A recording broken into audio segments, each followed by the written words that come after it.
This is Jarrod Horak. In this horse racing video, I will analyze the Grade 3 $265,000 Holy Bull Stakes at Gulfstream Park on Saturday, February 1st. And this is a Kentucky Derby 2025 points race. And through the first 15 races on my Road to the Derby video series, my top choices have 4 wins, 2 runner-up finishes, and a show finish. Actually, 2 of my top choices have scratched out of this series, so I am officially 4 for 13. And I covered the Withers Stakes and Robert Lewis Stakes on my Road to the Derby video series earlier this week. You can watch those now. And I will cover the Forward Gal and Las Virgenes on the Road to the Kentucky Oaks video series later this week.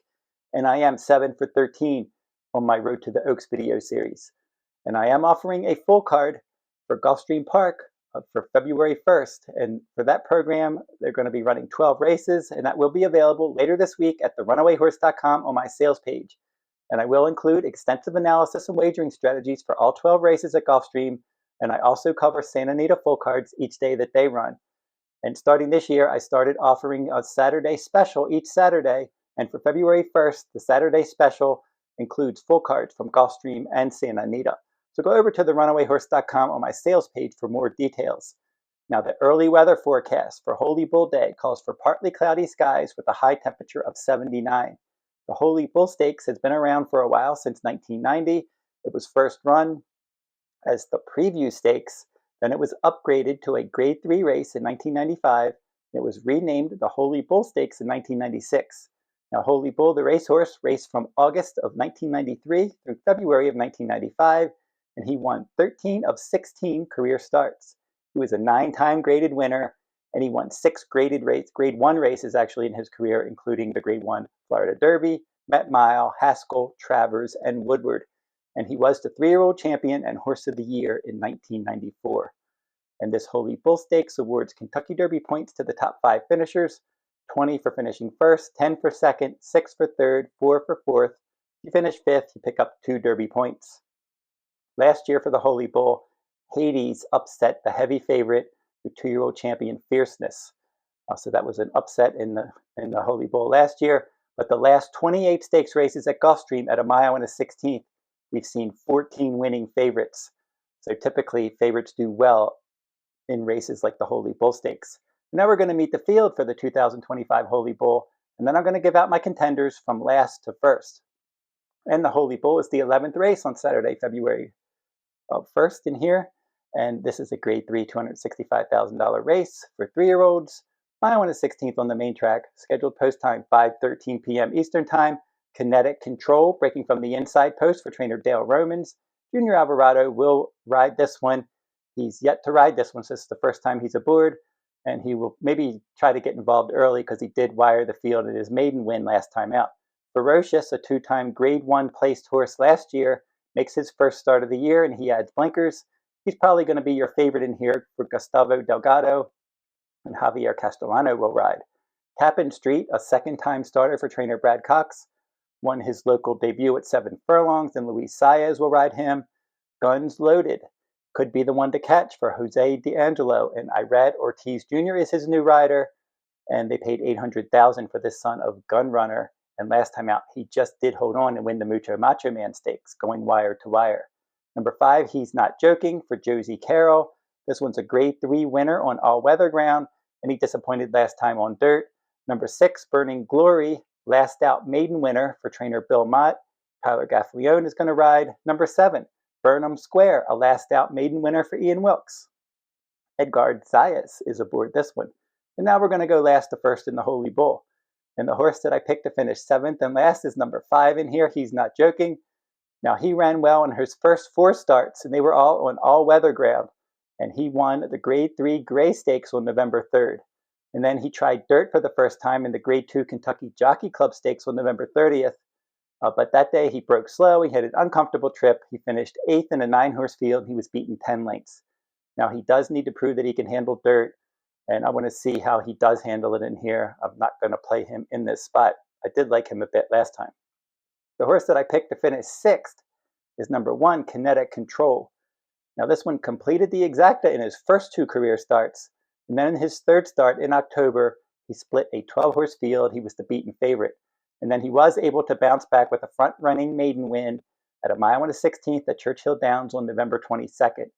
Now, in that maiden win, he controlled the pace. It was below par splits that day, and that wasn't a fast race either. So it doesn't look like he's quick enough to get the early lead from the inside post. So we'll have to see how Junior Alvarado plays this one. He does have the inside post. He did go wire to wire last time. You would think that they would like to take advantage of that inside post and get him forwardly placed. His trainer, Dale Romans, he's 4 for 13 at Gulfstream Park, so he's having a good meet. But with his last 81 graded stake starters, he's had just one winner. The horse that I picked to finish 5th is number 4, Guns Loaded, and he could be the one to catch. Now this one pressed the pace, and he was second best in his 7 furlong debut. And then second time out at 6 furlongs, he was able to get clear early, and he won that race. And then the show finisher was the next out winner. And then he was the favorite in the Mucho Macho Man. That was a 1-turn mile at Gulfstream on January 4th. And he was able to get a clear early lead from the inside post, and he just did hold on to win by a neck. Now, Luis Saez has been his pilot, but he decides to ride Tappan Street in here, so Irad Ortiz Jr. will be aboard, and he'll probably take them as far as he can. The horse that I picked to finish 4th is number 7, Burnham Square, and this one does seem to be on the upswing for trainer Ian Wilkes. He was second when he debuted in a maiden claiming $100,000 race, and he was 30-1 in that 6 furlong race. That was a good effort. And then he stretched out, and he missed by less than a length. He finished 3rd in an 11-horse field at Oaklawn second time out. Now, in that race, Monet's Magic beat him, and then that one clicked right back, and he won on December 29th, and then he showed up in the Grade 3 Southwest, and he finished 5th. So this one added blinkers, and he did show improved tactical speed when he broke his maiden by 9 lengths at Gulfstream at a mile and a 16th on December 28th. Now, he does figure to stalk the pace from the outside post this time. He does own solid late pace ratings, and we'll see how he can handle that outside post if he doesn't want to lose too much ground in here. Now, the dam of this one, Linda, won the Grade 2 Mrs. Revere Stakes in 2016. The second dam, Beautiful Noise, captured the Grade 2 Santa Ana in 2001. So this one does have good turf breeding on the dam side. I wonder, you think maybe this horse could be a turf horse in the future, but they're going to take a shot, try to get him on the Derby trail. If that doesn't work out, wouldn't be surprised if he ended up on the grass later this year. So the horse that I picked to finish 3rd is number 6, Burning Glory, for trainer Bill Mott. This one, he did improve his form in all 3 of his maiden special weight starts. His debut, he finished 5th in an 11-horse field. He was 17-1. That was 1 mile in the slop. Second time out, he rallied to finish a clear second from post 10 at a mile and a 16th, and he was 5-1 that day. So he took much more money in his second start, and then he was the favorite in his last start. That last start was a 1 mile race around 1 turn at Churchill on December 1st. He was able to stalk the pace in there, sitting in mid-pack, and he did win that race by a neck. Now, the runner-up there was the Warden, and then he was 11 lengths clear of the show finisher that day, but then the Warden came back. He was 1-2 in a maiden race at Oaklawn on January 4th, and he finished 5th in an 8-horse field. So we still don't know how strong that race was that Burning Glory exits, but he'll probably be sitting somewhere in mid-pack trying to get involved from off the pace. Wouldn't be surprised if he ran a quality race. The horse that I picked to finish 2nd looks like the horse to beat on paper, number 2, Ferocious, and he romped in his career debut. That was in the mud. He was the favorite, and that was at Saratoga last summer. And then he stalked the pace in his second career start, and he was second best behind Chancellor McPatrick in the Grade 1 Hopeful. That was at 7 furlongs in September. And then he stretched out in distance, and he chased East Avenue, who went wire to wire in the Grade 1 Breeders' Futurity. He was clearly second best that day, not a bad effort. Then he was stuck in traffic in the Breeders' Cup Juvenile last time. The race flow was against him, and he ended up finishing 5th in a 10-horse field. I thought that was a better than appears effort. He did have some trouble that day. Race flow was against him. Solid enough effort there. So he does show 3 local published workouts for this race. He does add blinkers, and his winning rider, Javier Castellano, is going to stick aboard him. They paid $1.3 million for this flatter colt. He does own the best pace speed ratings in this field. And I wouldn't be surprised if he was just classier than these and he won it. His trainer, with this type of layoff runner, 1 for 28. And the horse that I'm going to pick on top, I'm going to go with the horse maybe that has the most upside in this race, number 3, Tappan Street. And they paid $1 million for this Into Mischief colt. And he's only run 1 time. That was a 7 furlong race, and that was at Gulfstream on December 28th, and he was 2-1 that day. And in that race, he stalked the pace, and I liked how he showed nice energy in the stretch.